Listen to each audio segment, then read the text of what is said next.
అండి ఎంత మార్పు కనిపిస్తుందో. ఇక్కడ మొత్తం గ్రావెల్ వేసుకొని హైట్ పెంచుకున్న తర్వాత కాంక్రీటింగ్ వేశారు. పీసీసీ గ్రౌండ్ లెవెల్‌లో. దానిపైన ఏంటంటే ప్రెజెంట్ ఇప్పుడు షట్టరింగ్ అయితే వేస్తున్నారు. షట్టరింగ్ వేసిన తర్వాత దాన్ని మొత్తం స్లాబ్ అయితే కంప్లీట్ చేస్తారు.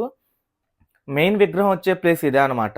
సంబంధించిన కాంట్రాక్ట్ వచ్చేసి కేపీసీ కంపెనీ వాళ్ళైతే చేస్తున్నారు. పొట్టి శ్రీరాములు గారి విగ్రహంతో పాటు మెమోరియల్ ఏర్పాటు వచ్చేసి పొట్టి శ్రీరాములు మెమోరియల్ ట్రస్ట్ ఆధ్వర్యంలో అయితే జరుగుతుంది.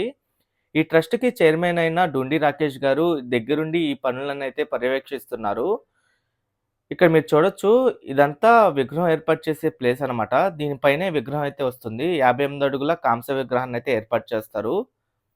ఈ విగ్రహం గ్రౌండ్ లెవెల్ నుండి చూసుకుంటే దాదాపు 106 అడుగుల వరకు హైట్ ఉంటుంది.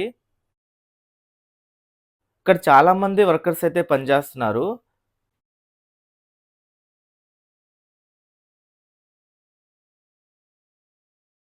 ఇక్కడ విగ్రహం ఏర్పాటు చేసే ఈ ఏరియాలో ఈ పనులైతే జరుగుతున్నాయి. అలాగే విగ్రహానికి సంబంధించిన పనులు కూడా వేరే చోట విగ్రహం ఏర్పాటు చేసే పనులు కూడా జరుగుతున్నాయి.